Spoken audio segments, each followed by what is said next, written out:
अस्सलाम वालेकुम दोस्तों, welcome to daily success by K. आज हमारी वीडियो का topic sociological theory of Karl Marx है। जितनी कार्ल मार्क्स की थ्योरीज हैं हम उनको डिटेल के अंदर डिस्कस करेंगे। अगर अब आप इस वीडियो के अंदर आ ही गए हैं, आपने वीडियो ओपन कर ही ली है, तो एक काम आप अपने लिए करें, वो ये कि आप अपने जहन में ये चीज़ रखनी है कि आपने चीज़ों को समझना है। पेपर तो पास हो ही जाता है, लेकिन आपने चीज़ों को, कॉन्सेप्ट्स को समझना है। जितना हो सके आपने हर कॉन्सेप्ट को क्लियर करें कि आपको डेली लाइफ में भी अपनी सोसाइटी को आप एक्सपीरियंस, जब आप ये थीरीज पढ़ते हैं ना, आप अपनी सोसाइटीज़ को बहुत अच्छे तरीके से एक्सपीरियंस करते हो, आपको चीज़ों की समझ आती है। तो आपने अपने लिए ये पढ़ना है टॉपिक। और एग्जाम्स बाद में जब आप इंटरेस्ट लेके पढ़ेंगे, एग्जाम में आप इजीली इसको अच्छे तरीके से लिख सकते हो, अपनी वर्डिंग में लिख सकते हो।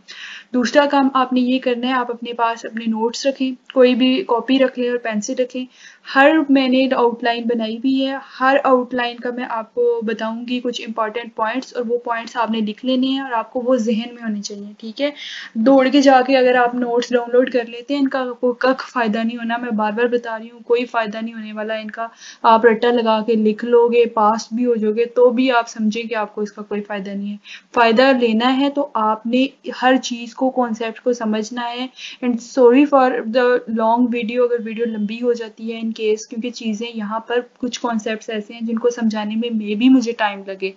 ठीक है, उसके लिए इसलिए पहले से सॉरी कर रही हूँ, क्योंकि हर चीज एक वीडियो के अंदर कवर करने की मैं कोशिश करती हूँ कि आपको इधर उधर ना जाना पड़े और आराम से एक ही जगह से आपको मटेरियल सारा मिल जाए।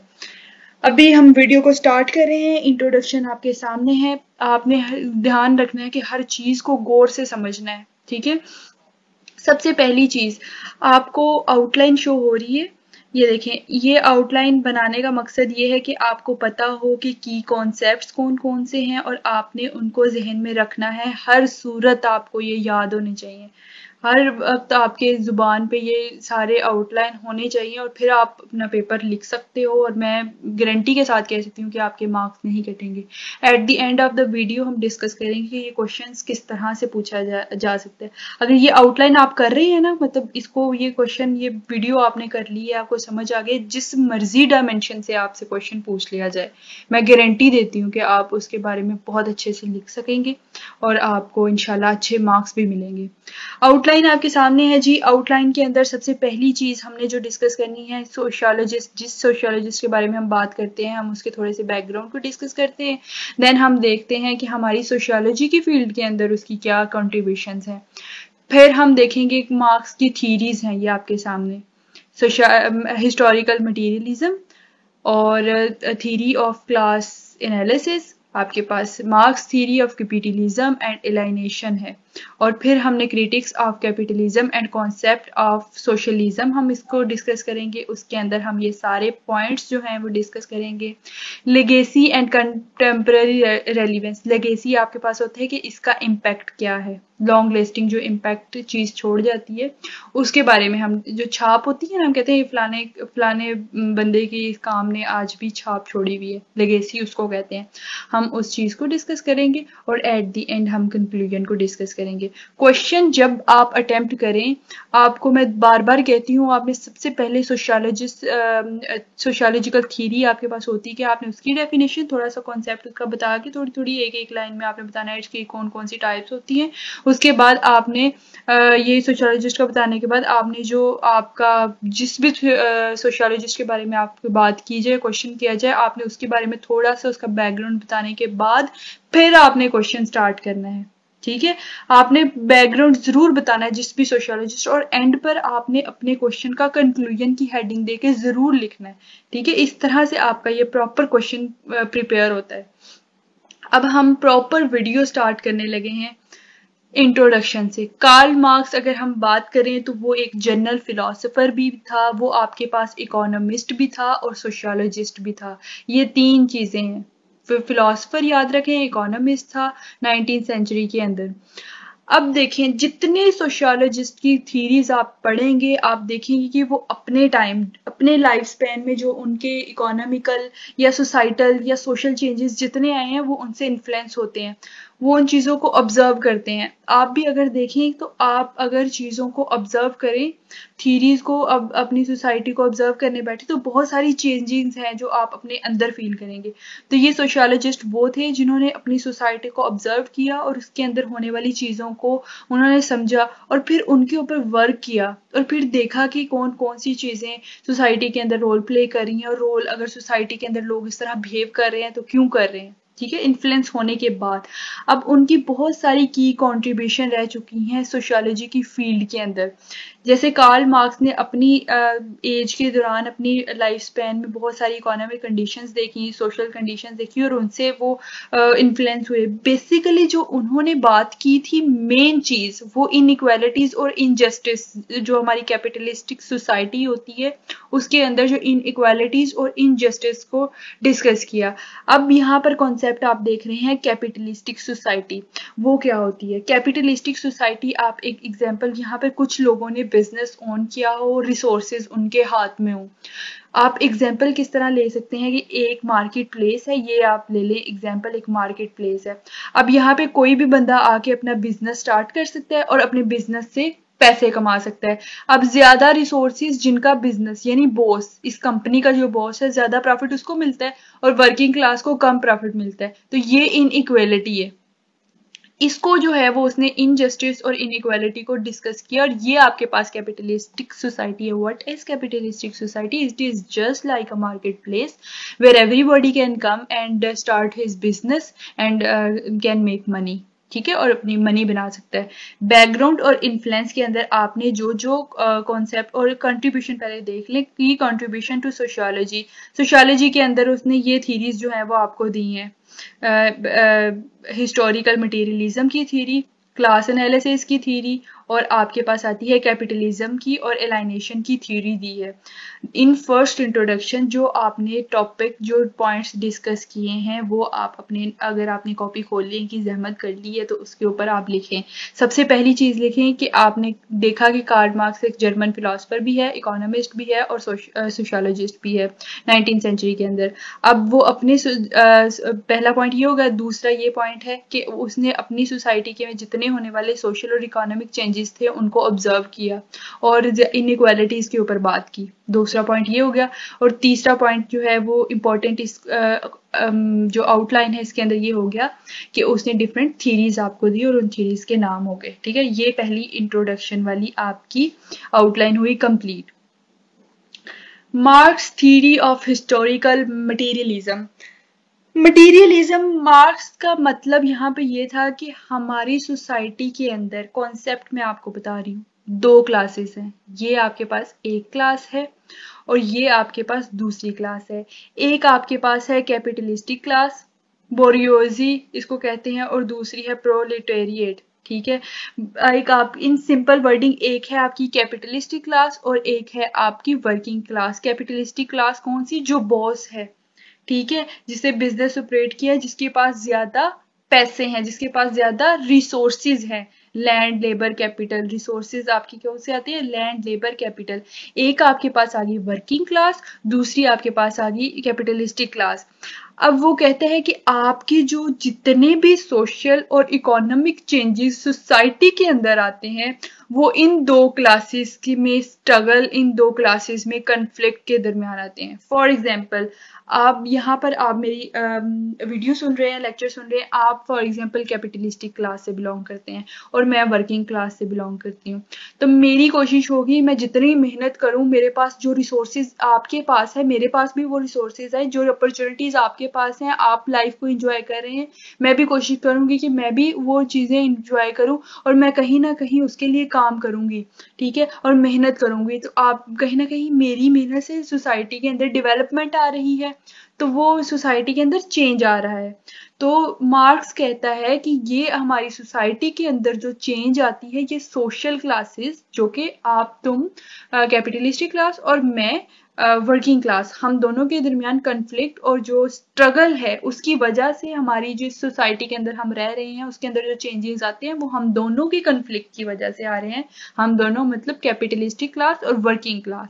ठीक है, ये कॉन्सेप्ट हो गया क्लियर। हिस्टोरिकल मटेरियलिज्म में ये है। और फिर उसके बाद उसने जो है वो इकोनॉमिक फैक्टर्स के पे एम्फसाइज किया कि हम देखते हैं कि किसके पास ज्यादा रिसोर्सेज हैं। ये एक इंतहाई सिंपल वर्डिंग में मैं कहूँ कि हमारा पैसा डिसाइड करता है कि हमारी सोसाइटी के अंदर रैंकिंग क्या होगी, हमारे सोशल रिलेशंस क्या होंगे। आप देखेंगे जो बंदे एलीट क्लास से ताल्लुक रखते हैं उनके रिलेशनशिप्स, उनके आगे पीछे लोग घूमते हैं और उनके रिलेशनशिप्स की नोयत और तरह की होती है। और हम अगर मिडिल क्लास फैमिली से हैं तो हमारे रिलेशनशिप्स की नोयत कहीं ना कहीं और होती है। ठीक है, तो वो कहता है कि ये जो इकोनॉमिक फैक्टर्स हैं, इकोनॉमिक फैक्टर्स फॉर एग्जांपल आपके पास कितने पैसे हैं, मीन्स ऑफ प्रोडक्शन कितने हैं, आपकी कितनी रिसोर्सेज हैं, ये आपके रिलेशन, सोसाइटी के अंदर रिलेशंस को कहीं ना कहीं शेप देते हैं, एक इम्पॉर्टेंट रोल प्ले करते हैं। ठीक है, और दूसरा कॉन्सेप्ट इसके अंदर बहुत ही important, dialectical materialism and progression of human history. ये आप पढ़ेंगे, अभी डरना नहीं है, इसको पढ़ के घबराना नहीं है, मैं आपको बहुत ही सिंपल वर्डिंग में ये चीज बताती हूँ। अकॉर्डिंग टू मार्क्स, हम मार्क्स को डिस्कस कर लिया ना, कार्ल मार्क्स को, उसके मुताबिक वो कहता है कि हमारी सोसाइटी जो अभी है वो डिफरेंट स्टेजेस से होके हमारे तक पहुंची है और उसके अंदर डिफरेंट चेंजेस आए हैं। ये बिल्कुल इस तरह है कि आपके पास एक बुक है, आपने वो बुक ओपन की और उसके डिफरेंट चैप्टर्स हैं, चैप्टर 1, चैप्टर 2, चैप्टर 3। अब उन चैप्टर्स में फॉर एग्जांपल पहले चैप्टर में आपने कहानी पढ़ी है, कहानी की बुक है, और पहले चैप्टर में एक लॉर्ड है, बादशाह है, और दूसरा जो है वो काम करने वाले पीसेंट्स हैं, किसान है, गुलाम है। ठीक है, एक आप उनकी कहानी पढ़ रहे हो और उनके रिसोर्सेज की कहानी पढ़ रहे हो। दूसरे में आप देख रहे हो कुछ लोग हैं वो बिजनेस उन्होंने शुरू किया है और कुछ उनके अंडर रह के काम कर रहे हैं। और तीसरे में आपने देखा कि इक्वली हर चीज को जो है वो डिस्ट्रीब्यूट किया हुआ है, स्टेट भी उतना काम कर रही है, रिसोर्सेज स्टेट को भी इक्वली डिस्ट्रीब्यूट हो रहे हैं और रियाया को भी इक्वली डिस्ट्रीब्यूट हो रहे हैं। ये आप एक स्टोरी देख रहे हैं एक बुक की। बस कार्ल मार्क्स ने क्या किया, हर चैप्टर को एक नाम दे दिया। पहले चैप्टर जिसके अंदर एक लॉर्ड है और दूसरा पीसेंट है, उसको फ्यूडलिज्म का दे दिया, फ्यूडलिज्म। इसी से आपको फ्यूडलिज्म का कॉन्सेप्ट क्लियर हो गया। Feudalism is basically a hierarchy system. Hierarchy system क्या है, फॉर एग्जांपल कुछ वो होता है ना कि विरासती बादशाहत विरासत में चली जाती है, एक ही खानदान के अंदर चलती रहती है। पहले बादशाह है, फिर बादशाह का बेटा आएगा और वो जो है रिसोर्सेज को कंट्रोल कर रहे होते हैं, सारा मीन्स ऑफ प्रोडक्शन उनके पास होता है और बाकी जो दूसरी रियाया है वो काम करती रहती है ताकि वो जो है उनको रहने की इजाजत दें और उनको प्रोटेक्शन दें। ठीक है, फ्यूडलिज्म ये है। कैपिटलिज्म में क्या होता है कि वही सेम मार्केट प्लेस है, कुछ ग्रुप ऑफ पीपल्स के पास जो है वो बिजनेस ऑपरेट करने की अपॉर्चुनिटी होती है और वो बिजनेस को ऑपरेट कर रहे होते हैं और बाकी लोग उनके अंडर काम कर रहे होते हैं, जो बेसिकली इनइक्वालिटी को जनरेट देता है माशरे में। ठीक है, फिर उसके बाद उसने फर्स्ट चैप्टर को फ्यूडलिज्म का नाम दे दिया, सेकंड चैप्टर को कैपिटलिज्म का नाम दे दिया और थर्ड चैप्टर को सोशलिज्म का नाम दे दिया। सोशलिज्म क्या है कि सोशलिज्म है कि आपके जितने रिसोर्सेज हैं, बेशक वो एक्सेस टू एजुकेशन है, बेशक वो एक्सेस टू जॉब है, वो बेसिक नेसेसिटीज रोटी कपड़ा मकान के लिए है, सबके लिए रिसोर्सेज इक्वली प्रोवाइड किए जाएं। स्टेट भी उतनी ही वो चीजें इंजॉय करे और अवाम भी उतनी ही चीजें इंजॉय करे। ये आपकी दूसरी आउटलाइन थी जिसके अंदर आपने कौन कौन सी, अब आप अपनी कॉपी में ये पॉइंट लिखें। सबसे पहले आपने देखा है कि माशरे के अंदर जो चेंज आता है वो किस वजह से आता है, दो वर्किंग और कैपिटलिस्ट क्लास के दरमियान कन्फ्लिक्ट की वजह से आता है। दूसरा हमने देखा इसके अंदर इकोनॉमिक फैक्टर रोल देता है। एक पॉइंट क्या है कि चेंज किस वजह से आ रहा है, कन्फ्लिक्ट की वजह से between two classes of the society, that is the capitalist class and the working class. दूसरी चीज हमने क्या देखी, इकोनॉमिक रोल फैक्टर्स का रोल देखा हमने कि हमारे रिलेशंस को शेप करने में इकोनॉमिक फैक्टर्स कैसे रोल प्ले करते हैं। फिर उसके बाद अगली बात आ गई तीसरी, डायलेक्ट्रल मटेरियलिज्म, जिसमें हमने देखा कि मार्क्स देखता है कि हमारे पास सोसाइटी डिफरेंट स्टेजेस से होके आती है और उन स्टेजेस को हमने वो चैप्टर के थ्रू एक एग्जाम्पल के थ्रू अपने जहन में बिठाने के लिए समझा कि उसने एक फ्यूडलिज्म, कैपिटलिज्म और कम्युनिज्म उसका नाम दिया। ये आपकी दूसरी आउटलाइन थी। आई होप सो आपको समझ आ रही है। इसी तरह आगे भी बहुत सारे छोटे छोटे कॉन्सेप्ट है जो आपने पढ़ने हैं, इसलिए आपने वीडियो को देखते रहना है, छोड़ के नहीं जाना। सारे पॉइंट्स अपने इंशाल्लाह क्लियर करने हैं हमने आज ही। ठीक है, उसके बाद आगे थ्योरी आ गई, marks theory of class analysis. इसके अंदर उसने कुछ डिस्कस नहीं किया हुआ, यही डिस्कस किया हुआ है कि हमारे मार्क्स कहता है कि सोसाइटी को डिफरेंट क्लासेस के अंदर डिवाइड किया गया है। अब देखो हमारी सोसाइटी है, आप अपनी ही सोसाइटी के एग्जांपल ले लो, हर क्लास को अगर देखो कि डिफरेंट क्लासेस है, एक अपर क्लास हम कहते हैं, एक मिडिल क्लास कहते हैं, एक लोअर मिडिल क्लास कहते हैं, ठीक है, और फिर एक लोअर क्लास आ जाती है, ठीक है। ये क्लासेस हमारी है, ये हम किस बेस पे कहते हैं कि ये फलाना बंदा अमीर है, फलाना बंदा बस ठीक है, फलाना बेचारा गरीब है, किस बेस पे कहते हैं? मीन्स ऑफ प्रोडक्शन, उनके पास कितना पैसा है, उनके पास कितने रिसोर्सेज है, इसी बेस पे कहते हैं ना। तो वो कहता है कि ये जो रिसोर्सेज ही हैं जो हमारी सोसाइटी के अंदर डिफरेंट सेगमेंट्स बनाए हुए हैं, जिसने अगर ये रिसोर्सेज हमारे इक्वली डिस्ट्रीब्यूट हो जाए तो एक क्लासलेस सोसाइटी हमारे पास बन जाए, सारे इक्वल हो जाए, कम्युनिज्म जिसको हम कहते हैं वो आ जाए, ठीक है। और फिर उसके बाद आगे ये वर्किंग क्लास और अपर क्लास का भी आपका कॉन्सेप्ट यही हो गया। हाँ, बस ये क्लास एनालिसिस के अंदर उसने यही चीज डिस्कस की है कि आपकी जो डिफरेंट क्लासेस हैं जो माशरे के अंदर प्रेजेंट है वो मीन्स ऑफ प्रोडक्शन पे है, कि किसके पास कितने रिसोर्सेज हैं, ये इस चीज के ऊपर डिपेंड करती है। थ्योरी ऑफ कैपिटलिज्म बहुत इंपॉर्टेंट थ्योरी है ये, थ्योरी ऑफ कैपिटलिज्म एंड एलाइनेशन, ये इंपॉर्टेंट थ्योरी है, मैं पढ़ाने लगी हूँ, उसको गौर से सुनना है आप लोगों ने। कैपिटलिज्म का कॉन्सेप्ट मैंने आपको पढ़ाया है। कैपिटलिज्म का थ्योरी ऑफ कैपिटलिज्म में वो ये चीज डिस्कस करता है कि एक ग्रुप ऑफ पीपल ऑपरेट करते हैं बिजनेस को, ठीक है। अब देखिए आपके कुछ लोग जो है वो बिजनेस को ऑपरेट कर रहे हैं और कुछ लोग उसमें काम कर रहे हैं।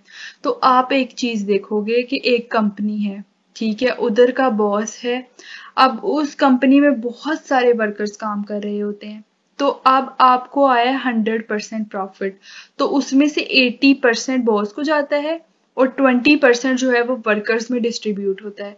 तो ये चीज शो करता है कि कैपिटलिज्म में जो है वो किस तरह से इनइक्वालिटी आती है। देखो इससे क्या चीजें हो रही हैं, इससे आपकी इनइक्वल इनकम डिस्ट्रीब्यूशन हो रही है, इनइक्वल अपॉर्चुनिटीज है, आपको पे प्रॉपर नहीं दी जाती, एक्सप्लॉयटेशन होती है। इनइक्वल अपॉर्चुनिटीज मतलब कि सबको ये अपॉर्चुनिटी नहीं होती है कि वो जाके अपना बिजनेस शुरू कर ले कैपिटलिस्टिक सोसाइटी के अंदर। तो कुछ लोग जो हैं वो इस कैपेबल होते हैं, उनके पास इतने रिसोर्सेज होते हैं तो वो शुरू कर लेते हैं और उनको जो है वो पैसे ज्यादा मिलते हैं, जो वर्कर्स हैं उनको पैसे कम मिलते हैं, डिस्ट्रीब्यूशन में उनको पैसे कम आ रहे हैं, इनइक्वल इनकम डिस्ट्रीब्यूशन है, जिसकी वजह से अमीर और गरीब के दरमियान जो गैप है, वेल्थ गैप है, वो बहुत ही ज्यादा इंक्रीज कर जाता है।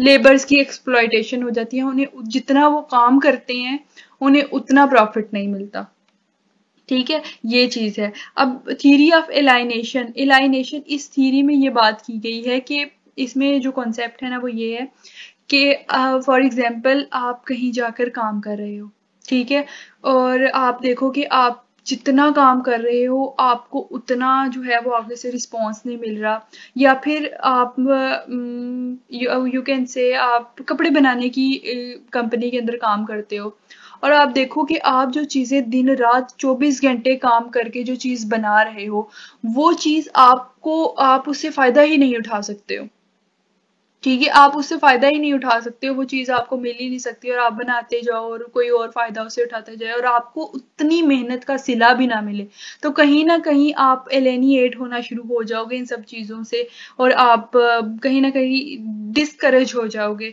ठीक है, और आप वो चीज छोड़ दोगे। थ्योरी ऑफ एलाइनेशन में उसने यही चीज डिस्कस की है कि जब वर्कर्स, मार्क्स कहता है कि कैपिटलिज्म के अंदर जब वर्कर्स जो है वो काम करते हैं और जो चीजें वो क्रिएट करते हैं वो खुद उनसे फायदा नहीं उठा सकते, उनको उन्हीं के ऊपर कंट्रोल नहीं होता, तो कहीं ना कहीं लेबर बोर हो जाता है, कहीं ना कहीं काम करने वाला डिसहार्ट होकर पीछे हट जाता है। तो ये आपकी जो सेल्फ क्रिएटिविटी है ना आपके अंदर, वो कहीं ना कहीं उसको भी खत्म कर देगा कि आप अपने काम को एंजॉय ही नहीं कर रहे हो, आप उसके अंदर खुश होकर काम ही नहीं कर रहे हो, तो आप वो काम अच्छे से नहीं कर सकते हो। ये चीज उसने थ्योरी ऑफ एलाइनेशन के अंदर डिस्कस की है। आई होप सो आपका यहाँ पे भी कॉन्सेप्ट क्लियर हो गया, मैंने बेस्ट पॉसिबल वे में आपको समझाने की कोशिश की है। क्या चीज़ें कैपिटलिज्म और एलाइनेशन है आपने डिस्कस की। कैपिटलिज्म में आपने डिस्कस की कि वर्कर्स की एक्सप्लॉयटेशन हो रही है, इनइक्वल डिस्ट्रीब्यूशन है इनकम और वेल्थ, अमीरों और गरीबों के दरमियान जो गैप है वो बढ़ता जा रहा है। एलाइनेशन जो है वो उसके अंदर हमने ये चीज़ें डिस्कस की कि जब वर्कर्स को जो चीज़ें वो प्रोड्यूस कर रहे हैं उसी के अंदर उनको कंट्रोल नहीं होता तो वो कहीं ना कहीं डिसहार्ट होकर पीछे हो जाते हैं, सेल्फ क्रिएटिविटी उनकी कम हो जाती है।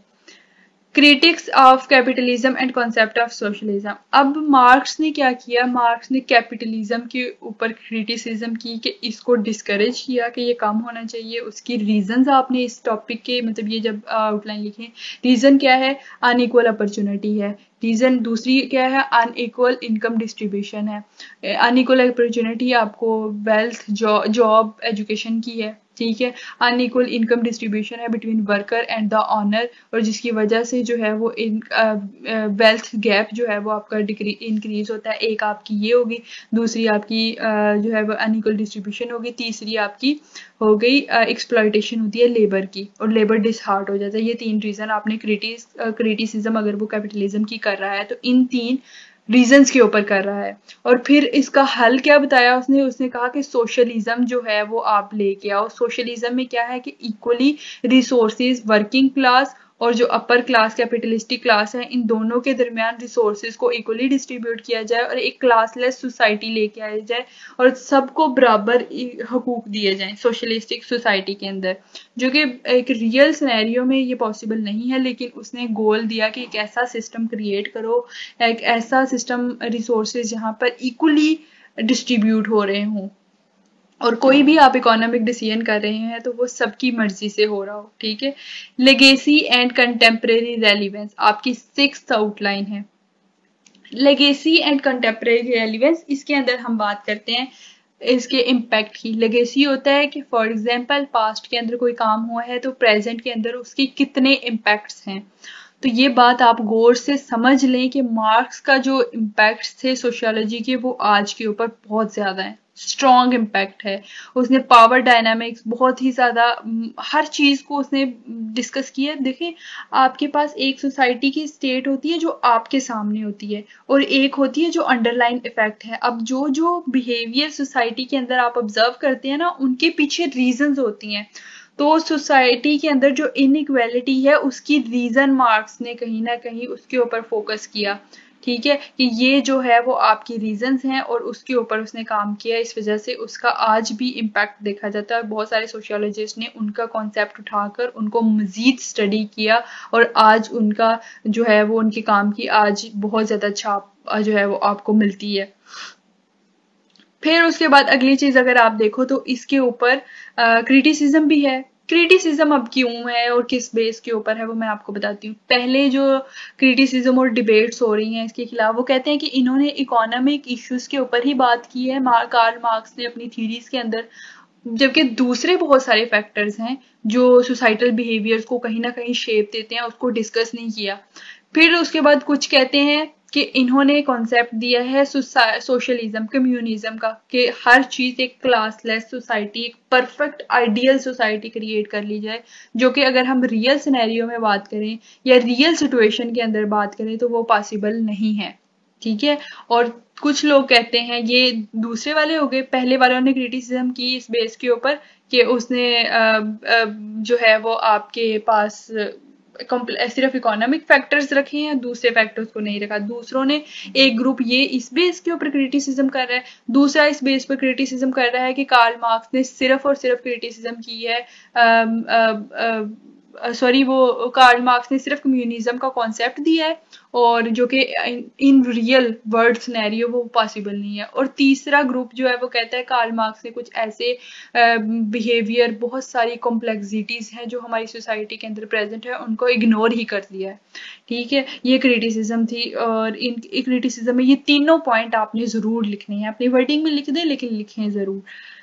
कंक्लूजन में आपने देखा कार्ल मार्क्स का, इसमें आपने कुछ नहीं करना, आपने ये बताना है कि कार्ल मार्क्स की जो है बहुत सारी सिग्निफिकेंट कंट्रीब्यूशन रही है सोशियोलॉजी के अंदर। आज भी अगर हम देखें तो उनके लॉन्ग लास्टिंग इम्पैक्ट पाए जाते हैं, और उनकी जो है वो मेन फोकस जो था वो इनइक्वालिटी के ऊपर था। उनके रीजंस क्या हैं उनको उसने डिस्कस किया, और उनके ऊपर क्रिटिसिज्म हो रही है। ये चीजें आपने कंक्लूजन के अंदर वाइंड अप करके लिख देनी है।